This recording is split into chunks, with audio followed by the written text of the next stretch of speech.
मूर्ति द्वन्द्वातीतं गगनसदृशं तत्सममस्यामि एकं नित्यं निर्मलमचलं सर्वादिसाक्षिभूतं भावातीतं त्रिगुणरहितं श्री सद्गुरु नमामि। सच्चिदानन्द सद्गुरुनाथ महाराज की जय। सद्गुरु महाराज की जय। सद्गुरु महाराज की जय।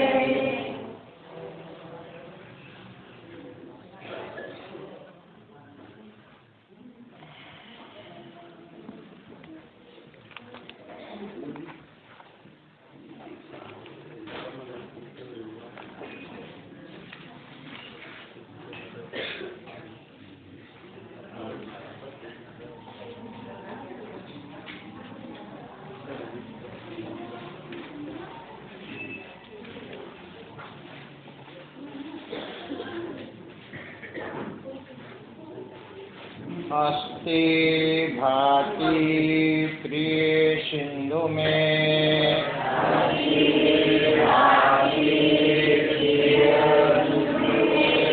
नाम रूप जंजाल कीर्ति आत्मस्वरूप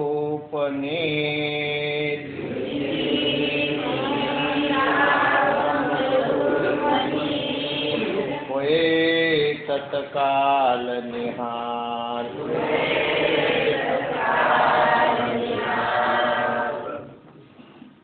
तर नाम आणि रूप हे कहा जंजाळ. या जंजाळामध्ये नामरूपाच्या ब्रह्मदेवापासून ब्रह्मदेवाच्या बायकोपासून महादेवापासून महादेवाची पत्नी पार्वती विष्णूची पत्नी लक्ष्मी आहे ना. हे तर इथं आम आदमी सामान्य इथपर्यंत सगळे जंजाळामध्ये येतात. इंद्र जंजाळ सगळे जंजाळामध्ये पडलेले लक्षात घ्या. असं समजू नका की आपण जंजाळामध्ये येतं. जे ब्रह्मांड आहेत 14 ब्रह्मांड हे बी जंजाळामध्ये येतं. हे सगळे मायेने निर्माण केलेले जंजाळ आहे. नाम रूपा जंजाळ कोण केलेले? माया निर्माण केली. माया आहे लक्षात घ्या. म्हणून तर वेदांत शास्त्र सांगतं या माया जंजाळातून तुम्हाला निघायचंय.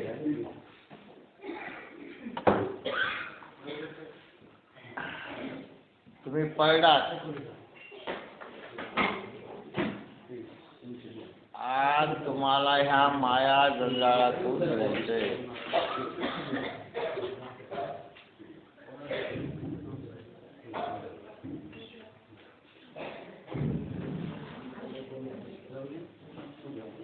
नाही द्या ना द्या नाव घेऊन द्या.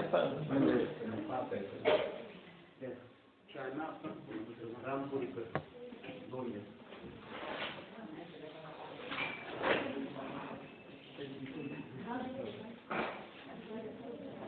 मी नाव घेतो. बंडे आजी आल्यात का? ज्यांनी पैसे अगोदर दिले त्यांना अगोदर. बंडे आजी आल्यात का? पटकन बोला असतात. नाही कदम साहेब नाही वृंदावन आले की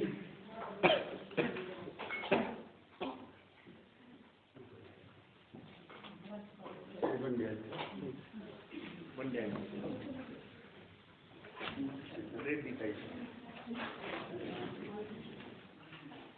काटे काटे आजी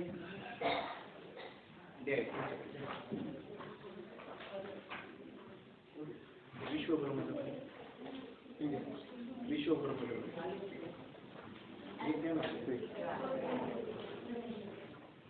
आदळताई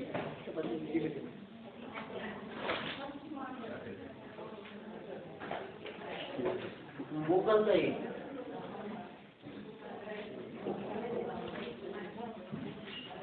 कोणाची आल्या का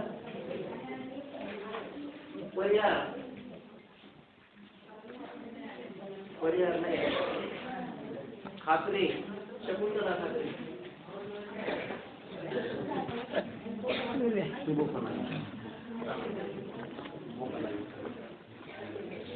खात्री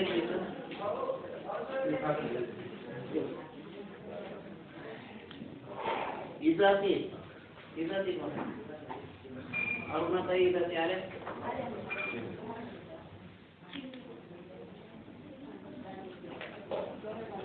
माळी शकुंतला माळी चिंचणे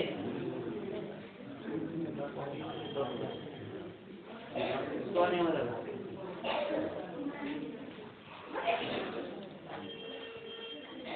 गंगाबाई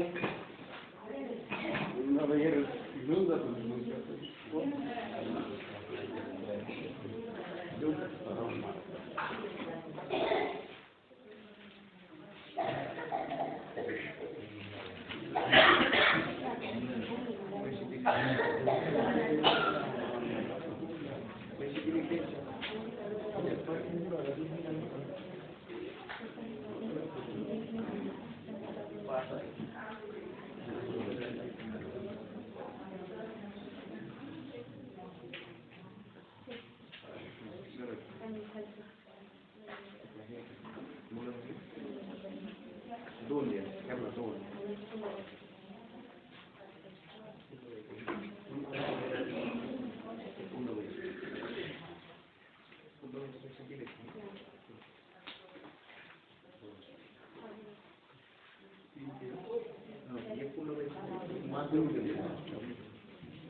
तर हे सगळा जंजाल आहे.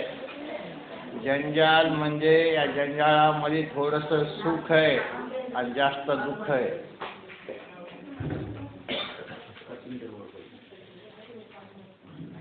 जंजाळामध्ये थोडंसं सुख आहे.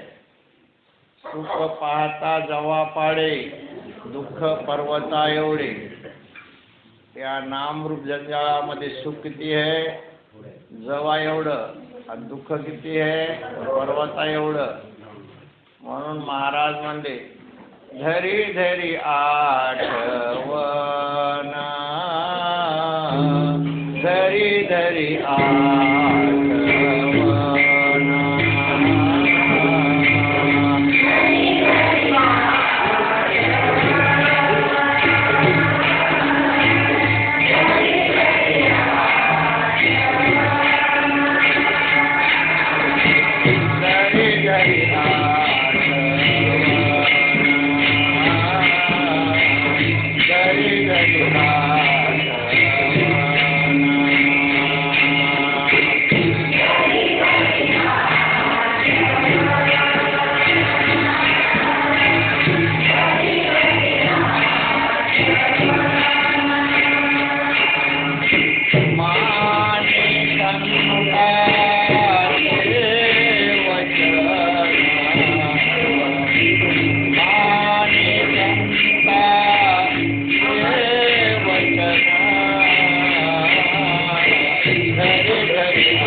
रूपामध्ये एक 3 वृत्त्या आहेत. किती वृत्त्या आहेत? 3 वृत्त्या आहेत. या 3 वृत्त्या मिळून कोणता कोश बनला? आनंदमय कोश बनला. प्रिय, मोद आणि प्रमोद हे कारण शरीरामध्ये असते. म्हणजे अज्ञानाचा तयार झालेला आहे कोश. अज्ञानातून कोश तयार झाला. प्रिय, मोद आणि प्रमोद. तर प्रिय म्हणजे आवडती वस्तू दिसली की आनंद वाटतो. ती वस्तू हातात आल्यावर आनंद वाढतं. आणि ती वस्तू परिधान केल्याच्या नंतर, भोगल्याच्या नंतर आनंद आहे. या 3 वृत्तीमध्ये काय? आनंद आहे. संसारामध्ये जे आनंद आहे ना, या 3 वृत्तीतून आनंद येते. उदाहरणार्थ, एखाद्या बाईच्या गळ्यामध्ये रत्नाचा हार पाहिला तर त्या बाईला सुद्धा आनंद झाला. त्या बाईचा द्वेष नाही झाला. मला सुद्धा असा हार असावा पाहून काय झाला? आनंद झाला. तिच्या हाराला हात लावल्यावर पुन्हा काय झाला? आनंद झाला. आणि तसा हार घालून गळ्यात पुन्हा गल्लीमध्ये फिरल्यावर काय झाला? आनंद झाला. ते एखाद्या पाकिट मारल्यावर काय झालं? म्हणजे त्या आनंदाच्या पलीकडे दुःख आहे. या जवळ एवढे आनंदामध्ये काय आहे? दुःख जास्त आहे आणि सुख कमी आहे. हे नाम रूपाचा जंजाल आहे आणि याच्यातून बाहेर निघायचंय. ते मनुष्य देहाने या. ते बी तुम्हाला सांगतो, अध्यात्माकडे आला तर तू या जंजाळातून काय निघणार आहे? बाहेर निघणार आहे. बाकी तुला रस्ता कुठून बी नाही जात. कुठून बी नाही. याला फक्त ज्ञानाच्या नाम रूपाच्या जंजाळातून काय काढू शकतंय? बाहेर काढ. ते बी तुझं ज्ञान तुला याच्यातून बाहेर काढते. तू किती देवपूजा केली, किती देवाचे नाव घेत बसले, की देवाचं भजन केलं, तू जंजाळातून बाहेर निघू शकत नाही. हे लक्षात घे. किती बी करतो. नाही तुम्हाला मी उदाहरणं किती लोकांची देतो. रात्र देव करण्याचे उदाहरण. ते जंजाळातून बाहेर निघता आलं नाही त्याला. कारण त्याचं वर्म चुकलेलं आहे. वर्म काय झालेलं आहे? चुकलेलं आहे वर्म. म्हणून बाकीचे ज्ञान, बाकीचं काही करूच नका तुम्ही. मी असं कळकळीनं सांगत असतो बरं काय. ज्याला निघायचे त्याची गोष्ट आहे. आता ज्याचे दुराग्रह असतात त्यांच्या बुद्धीला कळत नाही, ते आपल्या सोडीत नाही ते विषय. आपला त्याच्याविषयी आग्रह नाही काय रे, त्याची मर्जी त्याच्याबरोबर आहे ना. एक निघायचं असेल तर तुझं ज्ञान तुला बाहेर काढते. बाहेर देवाचं ज्ञानही काढत नाही. तुझ्या ज्ञानानं तू या जंजाळाच्या काय निघणार आहे? आणि तुझ्या अज्ञानामुळे तू जंजाळामध्ये सापडलेला आहे. झालं. गोष्ट सोपी आहे. आपल्या अज्ञानामुळं आपण या जंजाळात सापडलो तर आपल्याच ज्ञानानं या जंजाळातून बाहेर निघणार. म्हणून आपल्या ज्ञानाला जाग करायचं. झालं एवढंच. आपलं ज्ञान झोप घ्याले बरं काय. आणि त्या आपल्या ज्ञानाला काय करायचंय? जाग करायचं. ते जाग कशानं होतं? ते बी ब्रह्मनिष्ठ गुरु भेटला तर जाग होतं. कशानं होतं? ब्रह्मनिष्ठ गुरु भेटला तर ते ज्ञान जाग होतं. बाकीचे गुरु तर त्या ज्ञानाला झोपी घातलेले त्याला. हे तेवढंच लक्षात घ्या. म्हणून आता पहा ना, आपल्या ज्ञानाला जाग करायचं आहे का दुसऱ्या ज्ञानाला जाग करायचं? आपण काय म्हणत? उठा पांडुरंगा आता दर्शन द्या. आता घ्या ते. त्याला उठून काय करतो रे? तू उठ.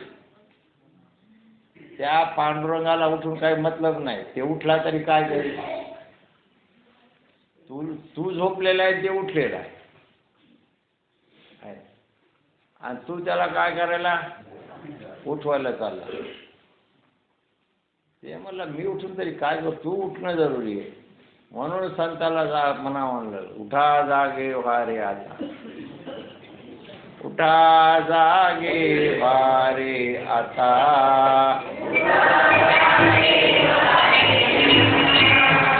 जागे वारे आता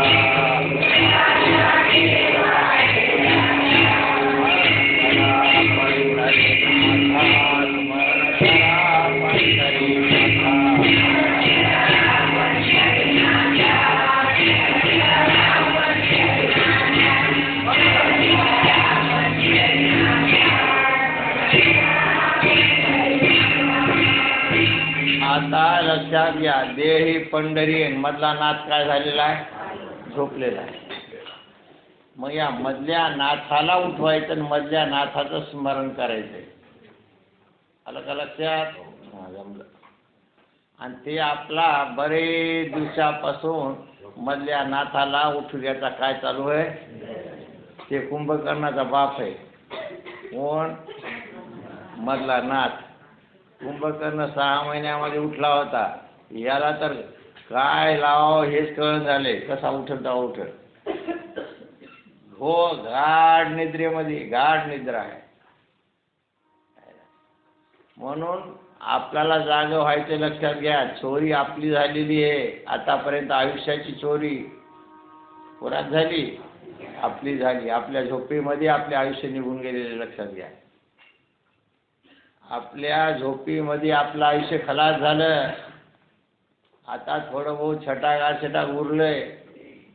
आता तरी जरा डोळे उघड. आता तरी उघडी डोळे, अद्यापि ना कळे. आतापर्यंत तुला कळालं नाही, पण आता तू काय हो? जागा हो. उरलेलं तुला कामाची काम भरपूर आहे. आणखीन तेवढी पूर्ण चोरी झाली नाही. पूर्ण चोरी कोणा झाली? जे सिरियस झाले ना, त्याची पुरेला पुरी चोरी झाली. सिरियस माणसाची. कारण त्याला आता काय, ज्याला मृत्यूच्या दाडामध्ये गेलेले ते आता ते त्याला वाचू शकत नाही. कशाला वाचत नाही? गेलं गेलं त्याला. काळानं काय झालं. पण आणखीन तसं आपलं सिरियस झालेलो नाही. आपण निघू शकतो.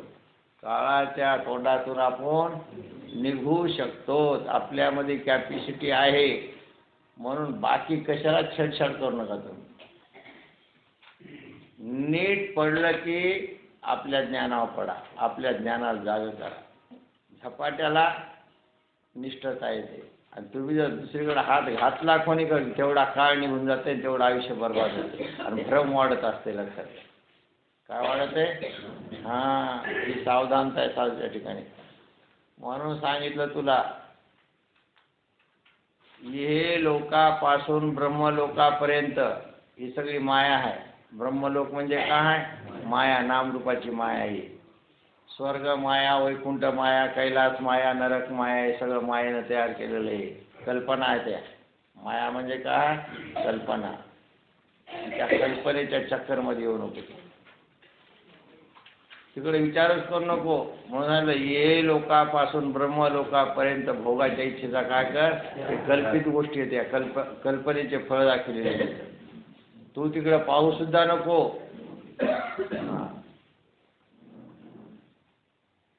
जाग हो. त्याचंच नाव वैराग्य सांगितलं. त्याचा विचार सोडून द्यायचा. विचार करायचाच नाही इकडल्या गोष्टीचा. कोणा साधून, फक्त साधून. फक्त हा उपदेश साधू करता है, बाई करता नाही, बुवा करता. फक्त साधू, ओनली साधू. म्हणून जाग करण्याकरता सद्गुरू महावाक्याच्या द्वारे याला काय करतात? जाग करतात. कशाद्वारे? महावाक्याचे. 4 वेदाचे 4 महावाक्य, त्याचं तत्वमसी महावाक्याच्या द्वारे काय केलं जातं? जाग केलं जातं. म्हणून या ठिकाणी सांगतात,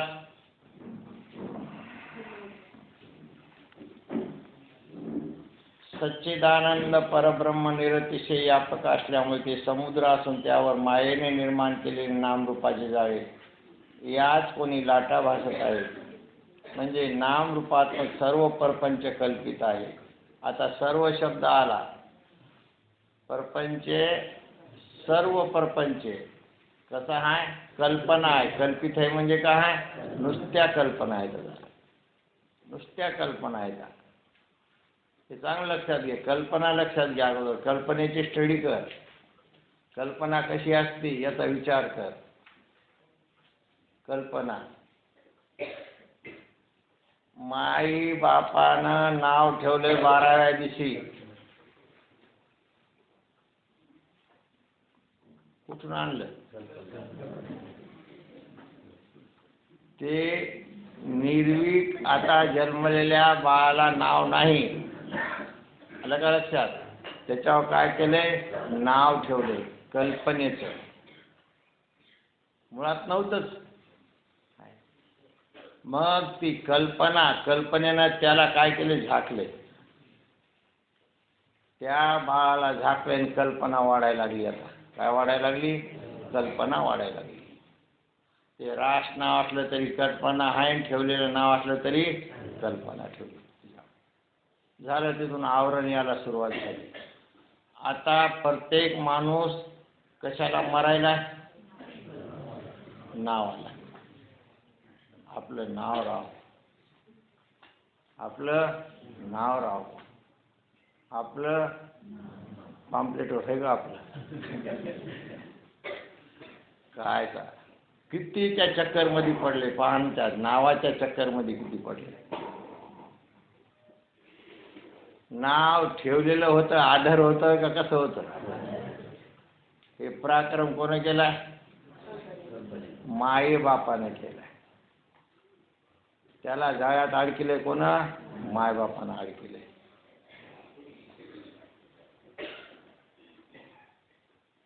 आता मायबापानं अडकिले. आता कोण काढावं बाहेर? बाहेर कोण काढावं? या नावाच्या बाहेर कोण काढावं? नाही, मला दाखवा तुम्ही काढून या नावाच्या कल्पना. आता प्रत्येक जण लग्नाच्या पत्रिका बनवते, नावावर बनवते. कशा बनवते? पुन्हा त्याच्या नाड्या अलग अलग निघाल्या. कल्पनेच्या नाड्या काय निघाल्या? अलग अलग. पुन्हा तिथं शांती. कशाची? कल्पनेची. ती शांती तरी कशी? असं अडकत अडकत अडकत अडकत कशात अडकले? नावात. आता या नावातून तू बाहेर निघून मला दाखव बाबा. कशानं दाखवायचं त्यानं दाखव. कोणती साधना करायची ती कर आणि तू या कल्पनेच्या नावाच्या बाहेर निघून दाखव मला.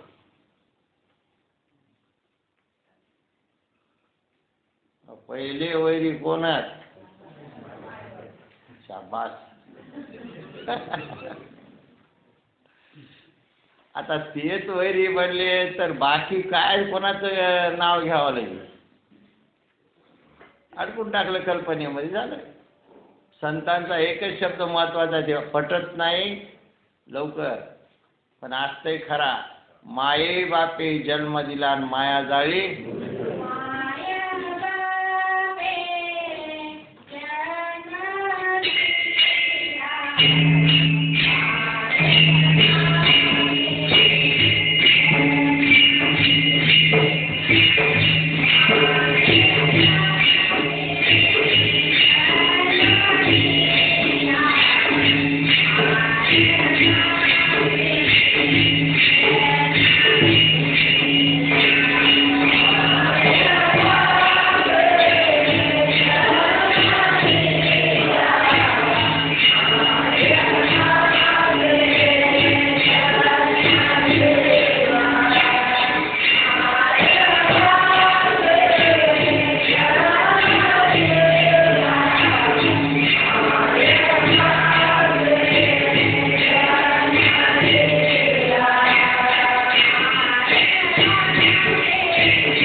सांगितलं की उभ्या जन्मामध्ये बाकी कुटाने करण्यापेक्षा नीट संतांची संगत करा, संत तुम्हाला त्या मायाजाळातून बाहेर काढतात. महाराज काढू शकत नाही बरं का, लक्षात घ्या. महाराजच खूप गुंतलेला आहे त्याच्यामध्ये. फक्त ओनली संत, ओनली संत. महाराजा वारा बी अंगाला पोट देऊ नका, लक्षात घ्या.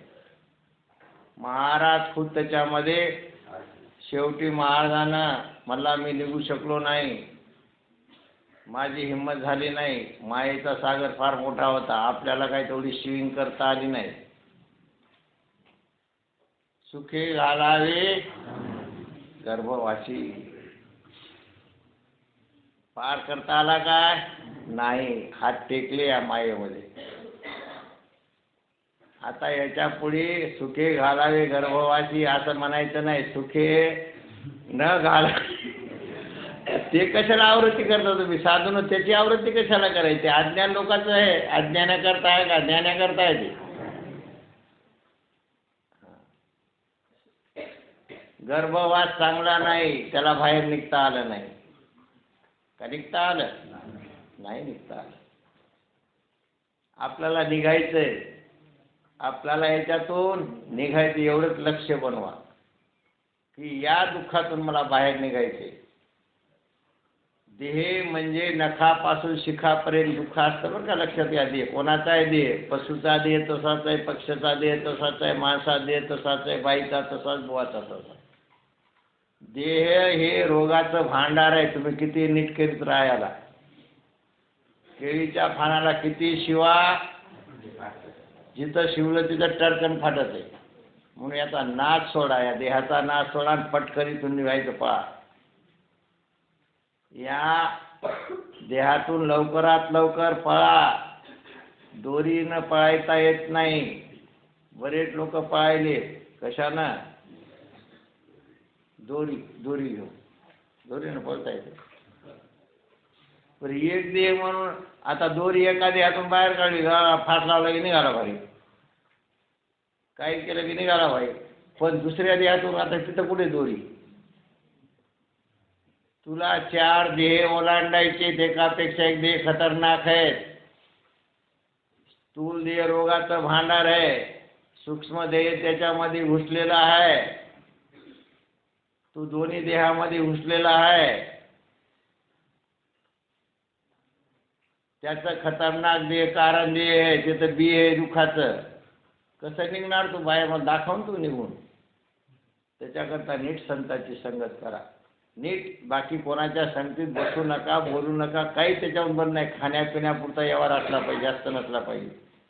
आता तुला निघायचं लवकर, असे व्यवहार करून फसल्या गेले. सगळा माऊलीनं सांगितलं लटका व्यवहार आहे, व्यवहार जास्त नादी लागू नको, खाण्यापिण्यापुरता व्यवहार करत आहे. किती कमीलं म्हणजे तू काही संघ घेऊन जाणार नाही, 4 पोळ्या खाणार नाही. पोटाला लागतं तेवढंच खाणार आहे. जास्त बेजार होऊ नको. जास्त बेजार होय या बाहेर निघण्याकरता, मायेच्या कक्षातून निघण्याकरता काय होय? बेजार जास्त होय. ताकद तिकडं जास्त लावतो, इकडं ताकद लावायची गरज नाही. पण आता हे ज्याला ज्ञान नाही त्यानं सगळी ताकद कशात घातली? नुसत्या नाम लिखामध्ये. माती हाताला काय आलं? शेवटी जय कोणा झाला? दुःखाचा झाला का सुखाचा जय झाला? मरण कशात आलं? मग हे विचार करा.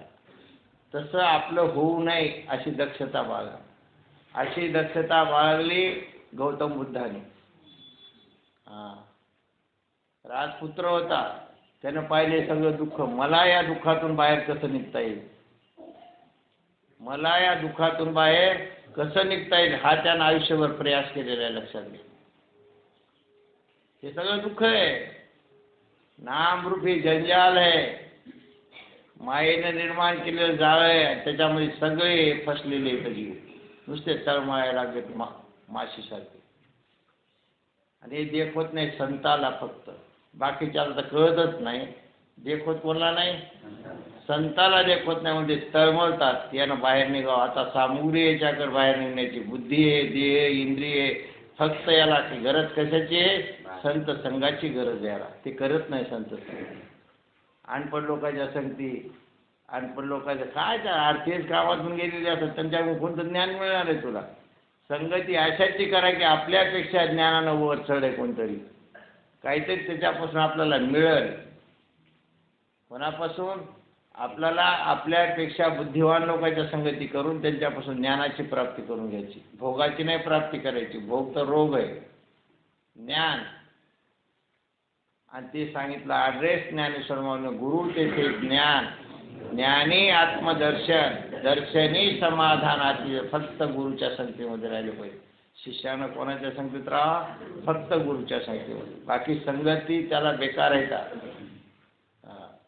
आयुष्य तो थोडं आहे, जास्त आयुष्य नाही द्यायचं, लक्षात घ्या.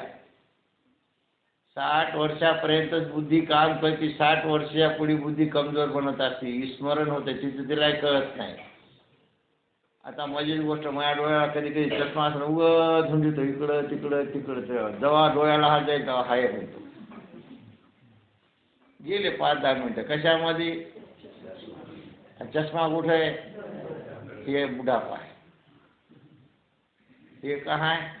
हां, म्हणून लवकरात लवकर जोपर्यंत बुद्धी भगवंताने दिली ना सतेज, त्या बुद्धीने हे काम करून घ्या. पुढे काही परिणाम होत नाही, पुढे सुखच लागते लगे.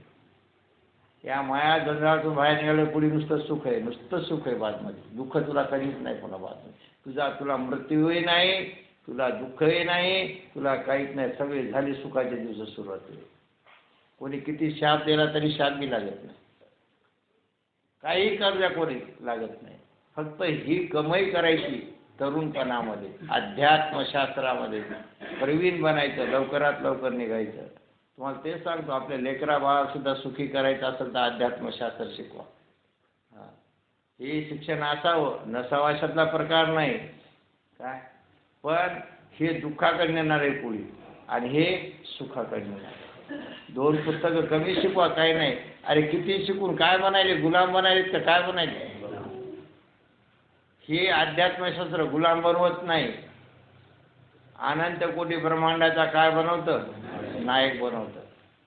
पण हे तंतोतंत तसं ज्ञान झालं तर नाटकी ज्ञानामध्ये नाही जमत. हे नाटकी ज्ञानामध्ये काम होत नाही. याला जशाला तसं ज्ञान व्हावं, ते झाला सुखरूप झाला. आता सांगितलं याच्यामध्ये की निहाल होय तात्काल. निहाल शब्द म्हणजे काय झाला? सुखरूप झाला. रूपच त्याचं सुखाचं बनलं. पहिलं रूप होतं दुःखाचं आणि संतांच्या संगतीमध्ये आल्यामुळं रूप कशाचं बनलं? फक्त यानं दुःखी लोकांच्या संगती करून मिळाला. एकच त्याला पदपाणी आहे, याला दुःखी लोकांच्या. का तर ते दुःखातून बाहेर निघू शकत नाहीत, कधीच निघू शकत नाही. मग ते केव्हाही बाहेर दुःखातून निघू शकत नाहीत आणि आपण त्यांना काढू शकत नाहीत. का तर काढण्याचा उपाय फक्त श्रवण आहे. काढण्याचा उपाय काय? श्रवण आहे. खाण्यापिण्याने तो बाहेर निघणार नाही. फक्त श्रवण म्हणजे ज्ञान. जन्यजनक भाव संबंध आहे. ग्रंथाचा ज्ञानाचा कोणता संबंध आहे? जन्यजनक भाव संबंध आहे. जोपर्यंत तुम्ही श्रवण करणार नाही तोपर्यंत तुम्हाला ज्ञान उत्पन्न होणार नाही. ज्ञान म्हणजे प्रकाश आहे आणि अज्ञान म्हणजे अंधार आहे. आतमध्ये आपल्या अंतःकरण रूपी गुहेमध्ये काय आहे? अंधकार आहे आणि तिथं प्रकाश करायचा ज्ञानाचा. जेव्हा ज्ञानाचा प्रकाश करू तेव्हा तिथले चोर लोक जे इथं पळतात. तिथं चोर कोण आहे? काम नावाचा चोर आहे, क्रोध चोर आहे, लोभ चोर आहे, मोह चोर आहे. हे चोर लोक आहेत सगळे लगे आणि जीवाला परेशान केले या सोट्यांनी. आतमध्ये जोपर्यंत प्रकाश होणार नाही तोपर्यंत हे चोर पळणार नाही. मध्ये प्रकाश झाला की एक बी चोर नाही. कामची नाही ते क्रोधची कैसा, कामची नाही ते क्रोधची कैसा.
म्हणून साधू संतांनी अंतःकरणामध्ये प्रकाश केला आणि जगामध्ये आनंदानं राहिले.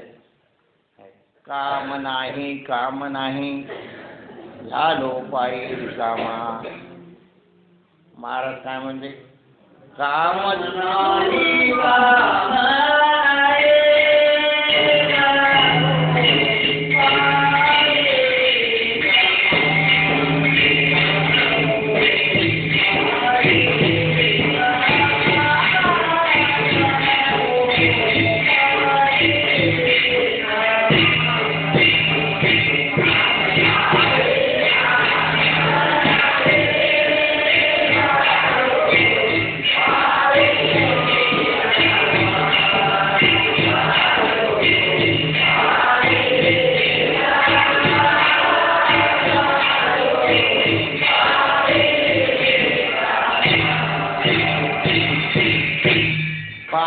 मध्ये प्रकाश झाला, काम पळाला.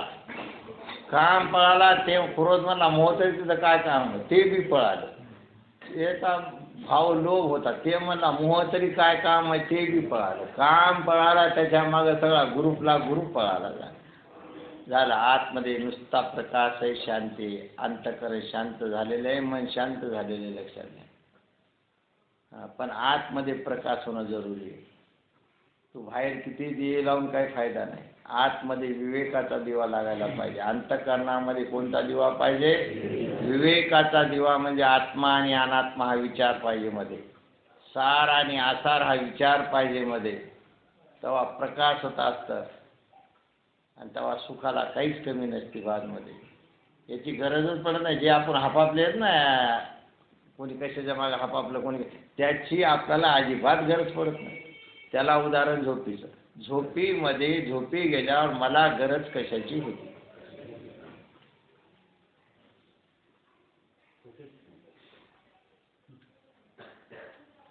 झोपी गेल्यावर जीव झोपीत आहे ती स्टडी करा जास्त, देहाची स्टडी कमी करा. पण झोपीमध्ये जीव आहे का नाही? का गेला बाहेर? कुठं होता? मध्येच होता. मग या पिंडामध्ये जीव आहे. तो जीव 5-7 घंटे एकदम आनंदात आहे. खाण्या पिण्या वाचून, भोगा वाचून, प्रत्येक गोष्टी वाचून, कुठलाही 5 विषय तिथं नाही, निर्विषयामध्ये होता. तो विषयरहित होता आणि आनंदात होता. कोण? जीव. जीव म्हणजे मी आनंदात होतो विषया वाचून. हे अनुभव कोणला नाही? कोणला नाही? विषया वाचून मी आनंदात होतो हा अनुभव कोणला नाही? सगळ्याला. मग सकाळी मी जे परेशान आहे तिथं आनंदात आहे आणि तो जीव सकाळी परेशान आहे. काम कशामुळे?